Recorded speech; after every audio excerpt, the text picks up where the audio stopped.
Boa noite.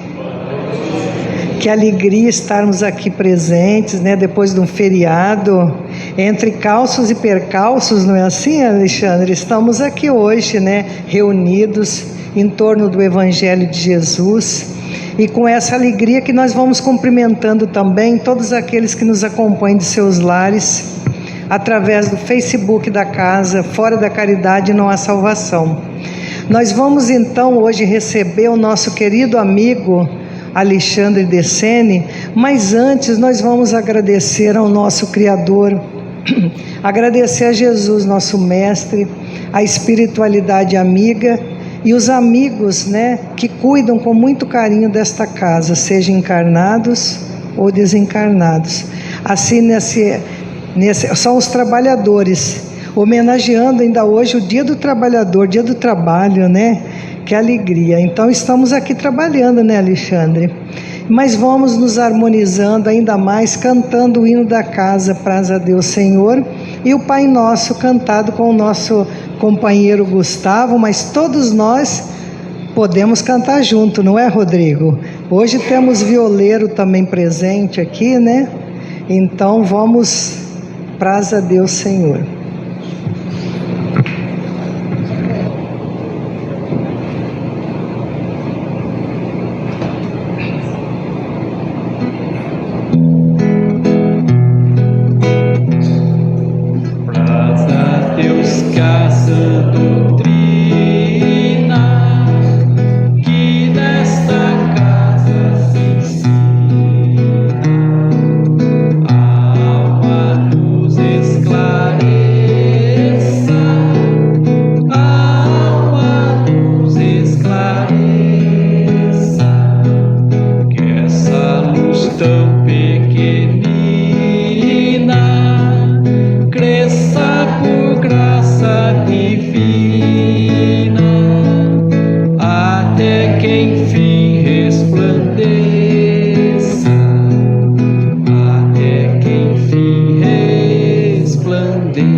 deixeis cair em tentação. mas livrai-nos de todo mal. E assim seja. Como já anunciamos, né, estamos recebendo o nosso querido amigo Alexandre Bessene. Seja bem-vindo. O Alexandre já esteve nessa casa, é um amigo muito querido e é sempre uma alegria muito grande estar com ele. E o tema da palestra de hoje, calços e percalços. Então vamos ver o que nós vamos refletir sobre esse tema, né, Alexandre? Que Jesus abençoe sua fala. Obrigado. Boa noite a todos. Envolvidos que estamos com a música, né? A música eleva, somente a música construtiva como essa que nós escutamos agora. E envolvidos que estamos, a gente pede a Deus para que nós consigamos esse entrosamento energético, né? Da simpatia, do compromisso, da disciplina. Afinal de contas, nós estamos aqui no dia de feriado, bem no começo dele, e nós viemos. Não pode não parecer muita coisa, mas só essa atitude nossa de sair dos nossos lares que estão tentadores, né, com programas de televisão, comidas gostosas, ou o vizinho está fazendo uma comida deliciosa, e a gente está aqui, tem um monte de irmãozinho que perdeu o ânimo da existência deles e que eles se motivam e acabam se estimulando só por causa dessa vinda nossa. Estão praticando caridade, sem que a gente tenha percebido. Mas nós podemos fazer mais, né? Então, nos mantendo fora dos nossos problemas aqui dentro, concentrados em nós mesmos, concentrados no que nós estamos escutando e fazendo as nossas reflexões, nós conseguimos aqui expandir nosso perispírito e ajudar mais um monte deles, e principalmente a gente mesmo, porque afinal de contas estamos no planeta de provas e expiações ainda, né? Apesar de ser de transição, e isso significa que a gente tem um aprendizado. E que os nossos laços de simpatia, eles fortaleçam tanto ao ponto de a gente poder trabalhar junto à noite, saindo do corpo físico, nos encontrando e um auxiliando o outro, nas fraquezas, nas quedas, mas principalmente no trabalho comprometido e disciplinado, que assim seja.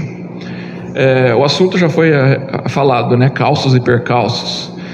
Segundo você tinha falado outro tema que dá na mesma, né? Que é, como é que você falou mesmo? Trancos e barrancos, dá na mesma. Eu gostei mais ainda desse, se tivesse pensado ainda, teria sido os trancos e barrancos. Mas quando a gente procura no dicionário o significado das duas, a gente vê que calço é aquilo que ajuda, mas principalmente aquilo que não deixa cair, né? Então, quando eu quero uma porta, ela fica bem suportada, eu ponho um calço. E o percalço são as dificuldades, as contrariedades da vida, né? Aquilo que tira a gente do caminho reto, o caminho traçado, o objetivo, o percalço faz a gente dar uma freada ou uma desviada. E interessante, porque nós, apesar de a gente poder ter, de vez em quando, desenvolver uma certa afinidade espiritual e adotar uma religião, e adotar a religião com firmeza, a gente tem uma impressão errada de que ser religioso e crescer espiritualmente é ser rígido nas decisões e ser invariável naquilo que nós acreditamos. E a Terra não comporta isso. A gente não tem como ser rígido no que nós pensamos, primeiro, porque grande parte das interpretações são nossas mesmas. E como as nossas interpretações elas surgem de um ser imperfeito, ela não pode ser perfeita. Então, integralmente perfeita ela não é. E por não ser, nem na gente a gente pode acreditar integralmente. Entretanto, é óbvio, a gente vive com um ideal, a gente vive com uma filosofia, a gente vive com uma base, mas a gente compreende que tem um mundo ao redor que não é exatamente assim. E por não ser, um caminho reto é impossível. Nós não temos como seguir um caminho reto. Então, a gente vive entre calços e percalços mesmo. Ora as coisas fluem, ora não fluem. E nunca fomos enganados com relação a isso. Jesus, em João 16:33, ele deixa bem claro para a gente que nós vamos, ele não fala que talvez, ele fala que nós vamos passar por padecimentos, por sofrimento. Isso é certo. Ele não fala talvez, mas ele pede uma coisa para a gente: mas tenha bom ânimo. Então, nós vamos passar por dificuldades, nós vamos passar por aflições, nós vamos passar por contrariedades, por coisas que não são do jeito que a gente gostaria. Mas ele só pede uma coisa para a gente: tenha bom ânimo. E o bom ânimo, ânimo vem de alma, né? de ser iluminado. Aliás, eu vim de uma maratona de palestras falando sobre luz da alma, eu encerrei no Bento do Amaral na terça-feira, mas a luz da alma é uma luz não visível como essa que a gente vê, é uma luz que se sente. Talvez até com mais sensibilidade a gente vê a luz pelos olhos, né? Talvez até nós, sem muita sensibilidade, na frente de Jesus a gente enxergaria a luz dele pelos olhos, porque todo mundo sempre narrou que os olhos deles eram irresistíveis. Não tinha roupa diferente, não tinha aparência diferente, mas tinha olho irresistível. Olhava e a maioria desmontava frente aos olhos dele, né? E era impositivo ainda. A pessoa, se tinha alguma maldade, ela não conseguia seguir adiante, porque só com o olhar já desmontava a pessoa. Lembra, a gente tinha muito disso, né, com os pais. O pai e a mãe não precisavam falar nada, mas dependendo do olhar, você sabia se você estava fazendo alguma coisa boa ou ruim, né? Se fosse boa, era um olhar de ternura; se fosse ruim, era aquele olhar que você já via um cinto já flamejante. Que naquela época a gente tinha esse tipo de comportamento com pai e filho, né? No passado nosso. Hoje não dá nem para imaginar isso, mas isso era muito comum e a gente ria muito disso, inclusive. Eu vejo de vez em quando uns vídeos, né, da pessoa responde para a mãe e só vê um chinelo voador, né? Isso no passado era comum, hoje não, mas para nós ficou na nossa lembrança de rir, né, do passado. Mas enfim, Jesus ele deixou claro para a gente que nós passaríamos por situações difíceis, dolorosas. E se a gente recorre ao livro dos Espíritos e ao próprio Evangelho, mas vamos pegar o livro dos Espíritos, por que o homem ele passa por sofrimentos, por adversidades, por contrariedades? E a resposta é curta e grossa: é para a nossa evolução. A dor é para que nós possamos evoluir. E se a gente aprofunda mais, porque a gente pode achar estranho e falar, mas precisa de dor para evoluir. Se a gente aprofunda mais no tema, a gente compreende que nós poderíamos modificar por amor, era facinho. O problema é que a gente não quer, a gente prefere por dor mesmo, porque se eu tomasse decisões contrárias ao meu desejo, certamente eu avançaria mais, mas normalmente a gente acaba fazendo o que a gente quer, e o que a gente quer não pode ser perfeito porque a gente está aqui. O que nos trouxe aqui à Terra foi a gente ser exatamente como a gente é. Senão a gente não estaria aqui. Se eu tivesse modificado, eu estaria num planeta superior. E o fato de eu estar aqui, eu estou pelo jeito que eu sou. E é óbvio que aqui é um planeta que a gente está se compreendendo, a gente está tentando se achar. A gente tenta saber exatamente quem nós somos, cada qual nas suas virtudes e nos seus defeitos. A gente tem algumas dificuldades porque a gente às vezes compara com as outras pessoas. E se a gente compara, a gente nunca consegue exatamente saber o que nós somos. Porque só dá para saber o que a gente é se a gente olha para dentro e analisa como que a gente reage frente às diversas situações na Terra. E nós aqui temos o privilégio de ter ao nosso lado e também cruzando nossos caminhos pessoas que cutucam exatamente o ponto mais nevrálgico do nosso estado de espírito, que cutuca exatamente os pontos falíveis ainda da nossa personalidade. As pessoas que cruzam o nosso caminho, que são difíceis, elas são espelho, elas não são empecilhos, elas são espelho do que nós somos. Então elas vão de frente, elas colocam a gente frente a frente com a gente mesmo. A gente olha para o outro, critica, não gosta, mas se a gente olhar profundamente, é o que nós somos. Porque aquilo que a gente não tem não nos incomoda mais no outro. Se eu não tenho aquilo não me incomoda, mas se eu tenho, me incomoda. Então, uma pessoa tolerante, a gente tem muitas das pessoas que falam assim, eu sou sincero, e eu sou sincero mesmo, e as pessoas têm que gostar de mim pela sinceridade. Mas sincero é uma virtude, ser sincero é ter uma virtude. Entretanto, a verdadeira sinceridade, ela é comedida, ela sabe a hora de falar e sabe o tom de se falar. E a pessoa que se julga sincera, na maioria das vezes, ela é intolerante. Mas ela levanta a bandeira da sinceridade como se fosse uma virtude. É uma intolerância. Ela simplesmente não aceita o jeito dos outros e quer moldar todo mundo ao modo dela pensar. E aí ela usa das aparente sinceridade para manifestar a intolerância dela e querendo que os outros se comportem de acordo com o jeito dela ser. E que é variável, porque hoje ela quer que o outro seja assim, amanhã ela quer que seja assado. E aí é impossível, né? É insano. É insano para a própria pessoa dela ficar variando do humor e pior ainda exigir dos outros comportamentos variáveis de acordo com o meu jeito, meu estado de espírito hoje. Então, todos nós conhecemos pessoas que se julgam sinceras, mas que são intolerantes. que na verdade elas querem moldar ao seu bel prazer, ao seu agrado. Essas dificuldades, tem um capítulo inteiro do Evangelho segundo o Espiritismo, que é o capítulo 5, que ele traça toda a nossa experiência terráquea, que chama aflições, né? Bem-aventurados aflitos, pois serão consolados. E lembrando que o Evangelho, ele praticamente são as bem-aventuranças. Parte central dele são as bem-aventuranças. Então ele vem tratando sobre todas as mazelas e comportamentos humanos em cima das bem-aventuranças. E esse capítulo 5, ele é enorme. E ele é tão explicativo que ele começa falando dos motivos dos nossos sofrimentos e padecimentos nessa existência. E ele termina esse trecho falando o seguinte: se a gente não encontra os motivos na existência atual, então é porque ele está na existência anterior. E aí para nós espíritas isso é bastante tranquilo. Difícil para outras pessoas que não acreditam em reencarnação, em vida após vida.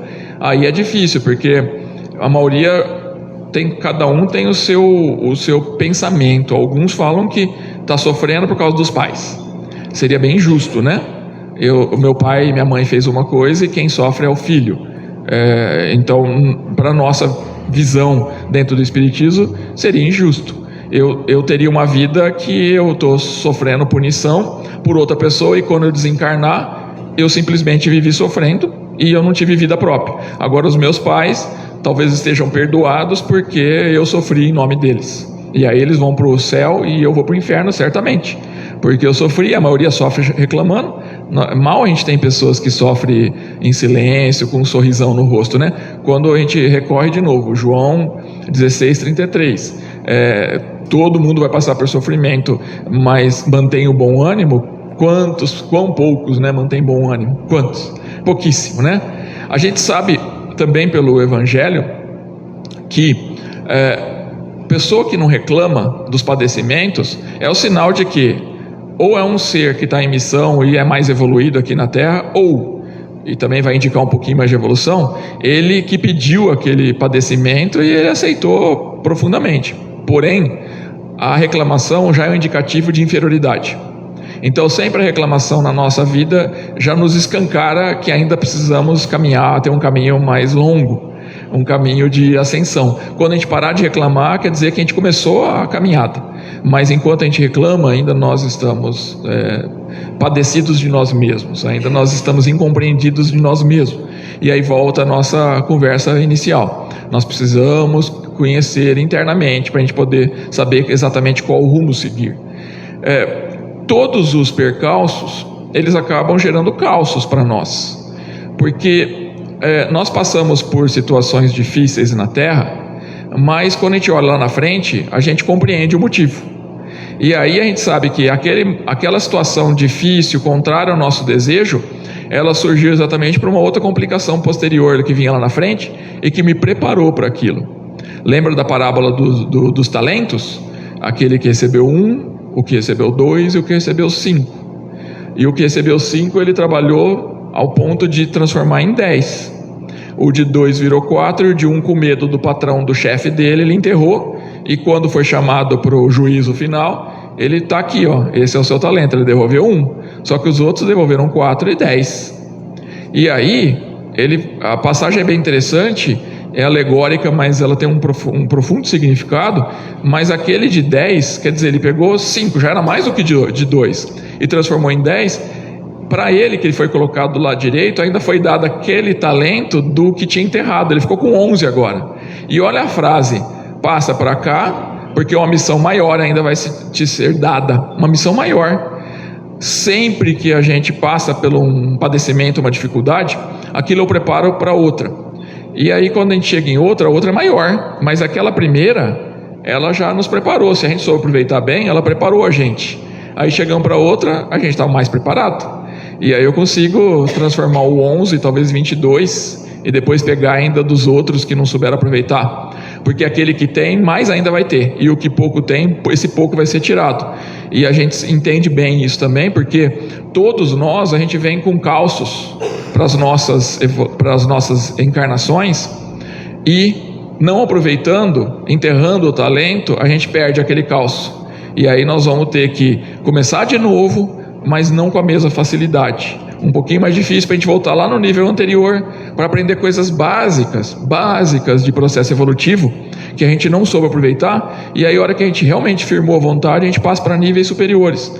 Somente quem se esquecer um pouco de si, que olha a vida como uma oportunidade, que enxerga nos outros pessoas interessantes, é que compreende na profundidade a parábola dos talentos, que compreende na profundidade o que é saber sofrer. Para a maioria das pessoas no planeta, saber sofrer não é uma coisa impensável. Simplesmente não quero sofrer, eu não quero saber sofrer, eu não quero sofrimento. Então é verdade que, veja, as religiões que prometem facilidades, elas explodem de seguidores no planeta. Todas as religiões prometem facilidade, elas explodem. Se eu fizer isso, eu estou perdoado, e sempre material. Se eu falar Jesus, estou perdoado. Se eu seguir conforme manda o figurino, eu estou perdoado. Se eu comungar, eu estou perdoado. Se eu pagar o dízimo, eu estou perdoado. Se eu cantar louvor, eu estou perdoado.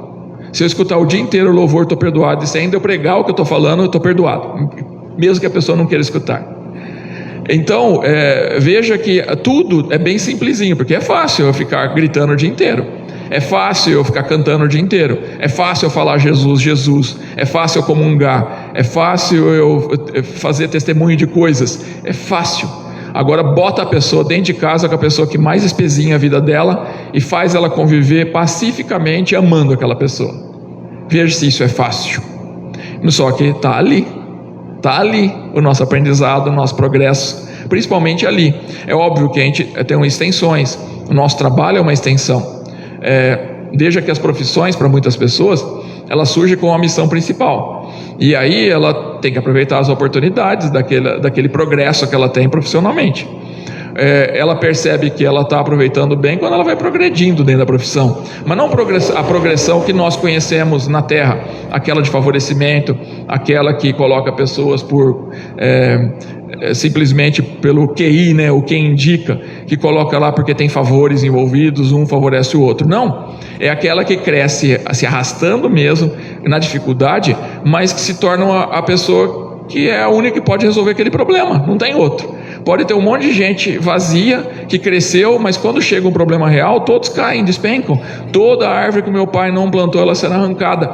E é interessante que alguns de religiões querem ser os arrancadores das árvores. Jesus nunca falou que alguém iria arrancar a árvore, falou que meu pai.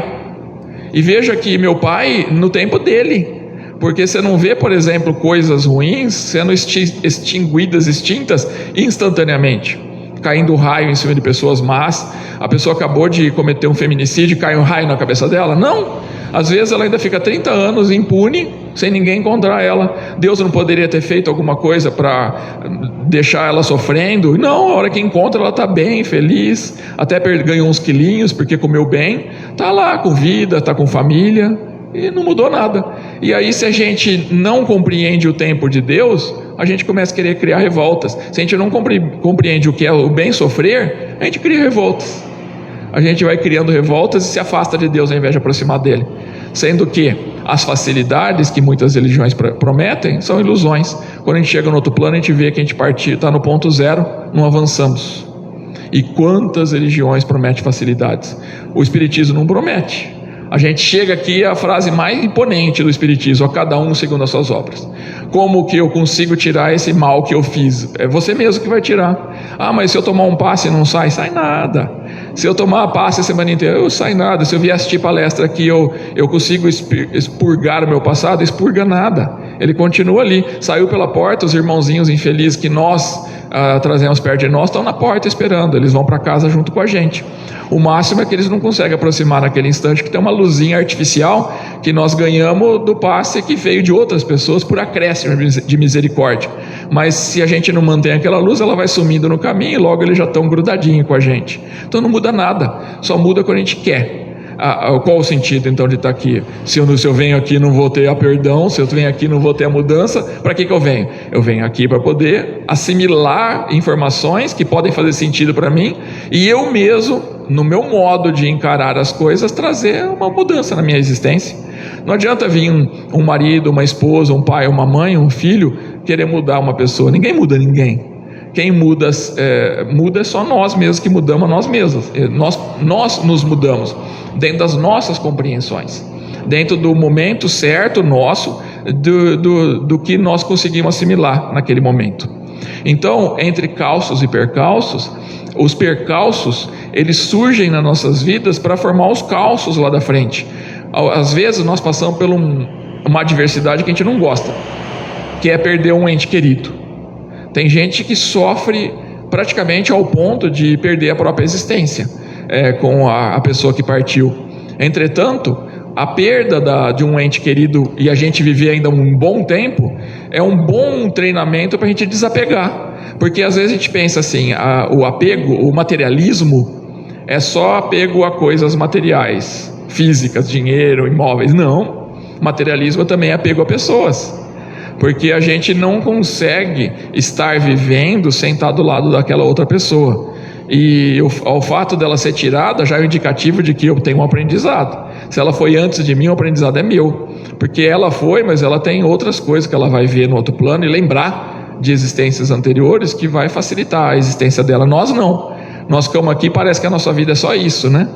E aí, se a pessoa já tão presa naquele relacionamento egoísta, que ficou só os dois, ela eliminou todos os amigos que ela tinha, ela não cultivou mais, porque já encontrou o amor da vida, está com a pessoa, foi esquecendo todos os amigos. Quando a pessoa da vida dela parte, ela fica sozinha, ela não tem mais ninguém, não soube cultivar a amizade.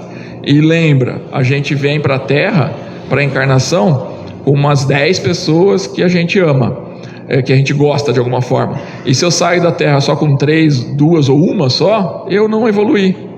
Porque eu vim para cá de 5 passar para 10, 20, 30 pessoas que me amam e que eu amo, que me gostam e eu gosto. Agora, se eu chego com 5 e saio com 1, só o amor da minha vida, eu não evoluí. E olha, tem gente que mata por causa disso, né? Por causa da outra pessoa. Ah, você me largou, se você não estiver do meu lado também você não vai ser feliz. E tem gente que mata. Ah, foi uma vozinha que falou para eu matar ela. Não, quem escancarou isso fui eu. A vozinha foi só os aliados que vêm se somando para a intenção que eu já tinha.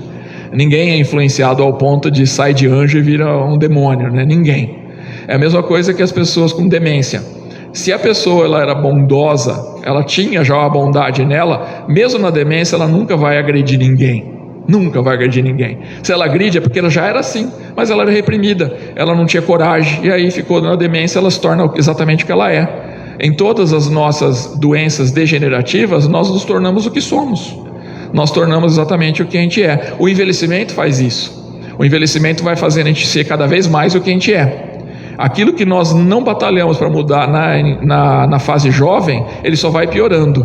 Só vai piorando e vai piorando. Então, como a gente sempre fala, se a pessoa ficava brava com os outros quando era jovem, no envelhecimento ela vai ficando cada vez mais brava com os outros e mais insuportável com relação a lidar com as pessoas. Se ela era irredutível, cada vez mais irredutível, porque o envelhecimento ele vai desligando a gente, e a gente sem corpo físico, a gente se torna cada vez mais o que a gente é, e fica mais difícil de a gente controlar, porque o espírito ele está em todo lugar, né? E o corpo ele restringe o espírito de estar em todo lugar, ele não consegue estar. Então a modificação a gente faz o tempo todo, mas no envelhecimento já é mais difícil. A gente tem que batalhar para poder mudar alguma coisa nossa. A mudança vem, de pequeno, como é que o pessoal fala? É de pequeno que se torce o pepino? Como é que é alguma coisa desse tipo, né? É de menino que se torce o pepino. E tem uma lógica nisso, né? Porque a gente, quando a gente está preso no corpo, é a hora que a gente consegue fazer as modificações. Quando a gente já está mais para lá do que para cá, aí vai ficando mais difícil, porque a gente é o que é. O pessoal não fala, a pessoa na idade que ela está, nem tenta mudar ela não muda mais. E tem verdade nisso. É muito difícil de mudar quando a gente está desligando do corpo. Quantas pessoas que passam pelas dificuldades financeiras, com o percalço, e depois, lá na frente, ela vai ter que aprender a viver dentro de certos limites para poder progredir em outros campos. Porque o dinheiro ele é um problemão para a gente. Ele traz muitas soluções, mas ele é muito sedutor. Ele faz com que a gente desvie de caminho com uma facilidade. Veja, quando a pessoa não tem dinheiro, ela está trabalhando aqui, ok, está trabalhando, o máximo dinheiro que ela tem, nas férias dela, ela consegue ir para a Águas de São Pedro ali, passa uns 15 dias, mas o dinheiro acaba antes de 15 dias, ela tem que voltar logo. até exagerou um pouquinho, comeu mais doce do que devia, mas trabalha pra caramba aqui. Mas aí começa a ganhar mais dinheiro. E aquela viagem que era a Água de São Pedro já se torna uma viagem anual para os Estados Unidos. Depois o dinheiro está bom e está com facilidade, são 4 por ano. Alguma coisa vai ter que ser prejudicada para ela poder fazer essas 4 viagens por ano. E se ela era uma trabalhadora bastante ativa, é dali mesmo que ela está tirando todo o trabalho dela e passando a viajar.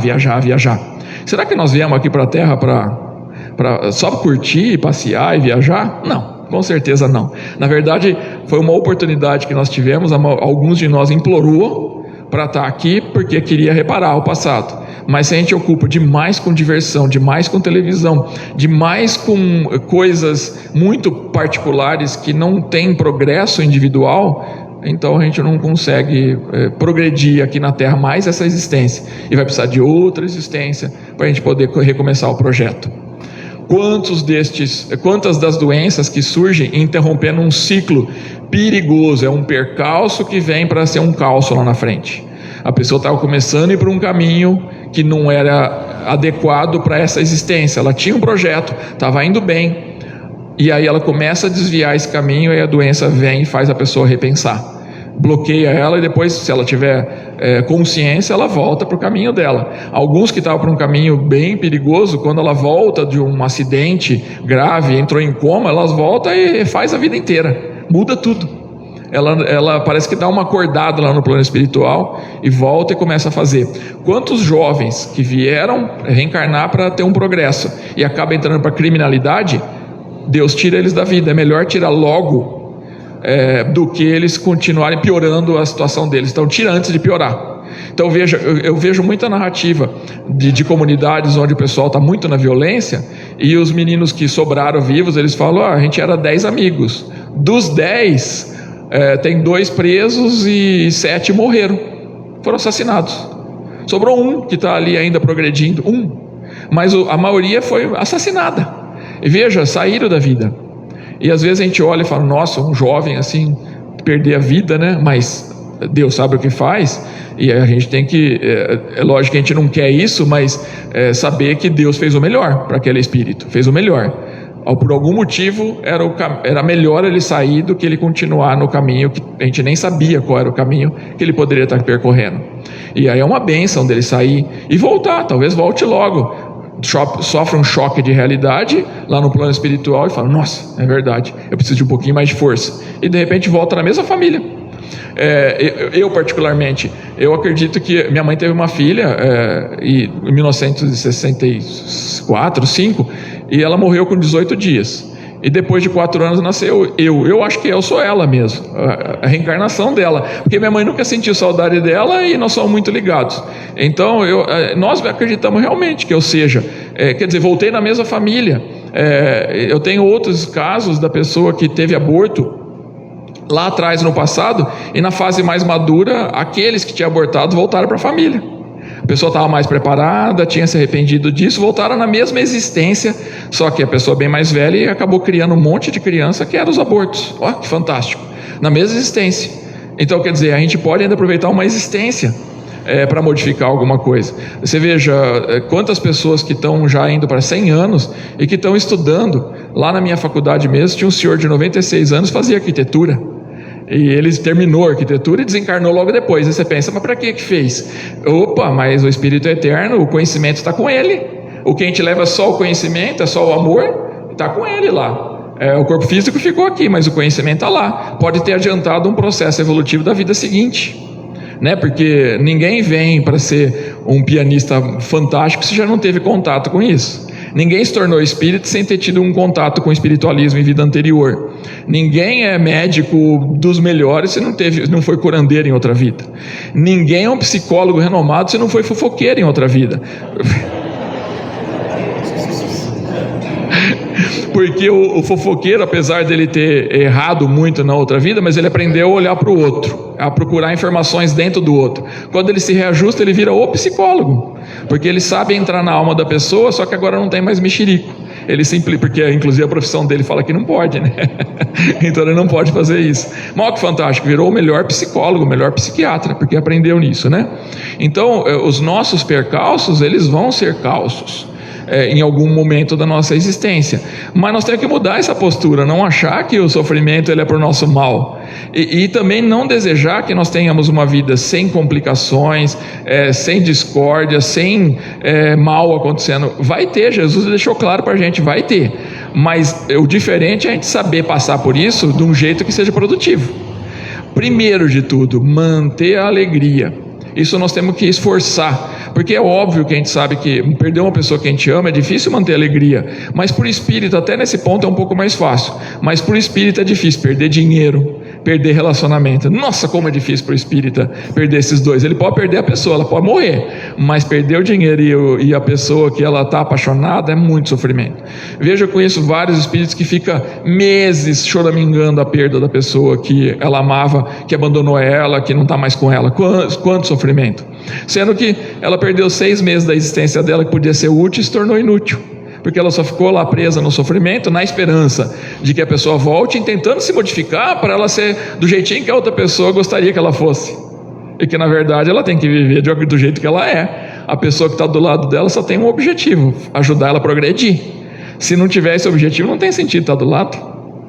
Só tem sentido de estar do lado a pessoa que não faz progredir quando a gente tem um compromisso com ela. Mas eu tenho que ter uma pessoa para me acompanhar até o fim da vida, mesmo que eu sofra com ela, não tem sentido.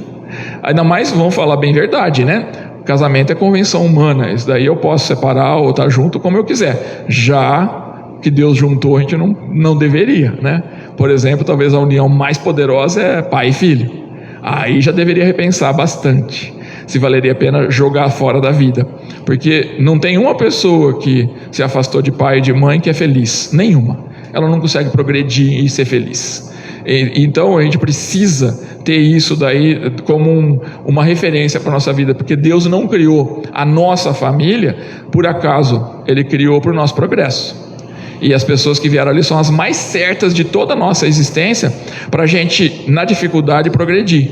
Porque se a gente joga um pai ou uma mãe ou um filho fora, a gente faz com qualquer pessoa a mesma coisa, com qualquer pessoa. E aí como é que eu posso querer progredir se a pessoa começa a se tornar meio chatinha para mim e eu jogo fora? Aí realmente eu não tenho como progredir, porque quem faz a gente progredir são as pessoas. Uma pessoa num monastério, num convento, não progride. Ela aprende a ter paciência, ela aprende a se manter meditação, mas ela não aprende a ter paciência com o outro, a ter tolerância, a respeitar, porque não tem ninguém para fazer isso. Então esse tipo de aprendizado ela não vai ter, ela só vai ter com pessoas. Ah, mas eu tenho os meus animais. Ninguém aprende nada com os animais, a gente aprende com a gente. Quando eu tenho um animal, eu aprendo comigo mesmo, a ter rotina, a cuidar de alguém.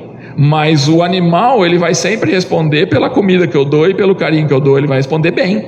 Uma pessoa não responde assim. Tem gente que a gente dá comida, dá carinho, ela dá patada. Animal não faz isso. E o fato de eu preferir animal do que gente mostra mais que eu estou fugindo do meu compromisso, né? Porque nós viemos evoluir com gente, não com animal. O animal, ele está aqui para servir a gente, e eles também, nesse processo de servir a gente, e para quem tiver dúvida disso, é só ler o Livro dos Espíritos, tá? Junto com essa função de servir a gente, eles progridem, tem progresso. O gato, qual a impressão que ele tem da gente? Que nós somos deuses. Assim, é a mesma impressão que a gente tem de Deus. O gato para nós, nós para o gato. É lógico que o gato ele acha que ele é Deus, o cachorro que acha que a gente é Deus, né? Na tradição popular. Mas para os animais, a relação que eles têm é como se nós fôssemos deuses. Então eles aprendem com a gente. Nos mundos mais evoluídos, os animais eles trabalham nas tarefas domésticas. Veja então que até no mundo mais evoluído eles continuam ainda num trabalho relacionado com humanos, só que já não tem mais o aproveito da carcaça, da carne dele, né? Nos planetas mais evoluídos. Aqui no atrasado como é o nosso, a gente ainda não tem muita solução para isso, então a gente ainda consome. Assim como a gente mata o repolho, a abobrinha, o brócolis, né? Nós também matamos. Todos nós alimentamos de morte. Mas um dia a gente não vai alimentar de morte, né? Hoje ainda a gente mata para comer. Ah, não, tem um grupo que come só frutas que caíram da árvore, tá? Mas ainda assim, eu poderia ter dado origem a uma planta nova e foi comido aquilo lá, né? Bom, cálcios e percálcios. Não tem como a gente não viver nessa terra sem os dois. Mas nós podemos ter um bom olhar. Se eu olho um caminho todo cheio de pedra e eu começo a andar e acho que aquilo me faz cair, tropeçar, eu tenho que mudar meu foco. Porque se eu souber apoiar em cada uma das pedras, elas me fazem ficar bem firme e equilibrado no caminho. Então é mudança de foco. Nós precisamos aprender a abençoar o nosso sofrimento e nunca falar: por que isso está acontecendo comigo? Esquecer isso e falar: o que eu tenho para aprender com o que está acontecendo? O que eu tenho para aprender, o que está acontecendo com essa doença que chegou até mim? O que eu tenho para aprender com a separação? O que eu tenho que aprender com a morte de uma pessoa? O que eu tenho que aprender com a minha diminuição de poder aquisitivo? O que eu tenho que aprender com a frustração? Tudo isso nos ensina. Tudo. E todos eles controlam a humildade, que leva a humildade a nosso altruísmo, leva a alguma das virtudes que nós precisamos tanto desenvolver. E que nós, no processo de desenvolvimento, façamos igual Paulo em Filipenses 3, que ele fala: é isso que me fortalece e é em Deus que eu me fortaleço. Que nós encontremos no nosso Pai Celestial a força suficiente para que nós possamos nos compreender as dificuldades e as facilidades que acontecem ao nosso redor, e que possamos transformar os nossos talentos em 2, 3, 10, quem sabe 100 e 1000. Que assim seja.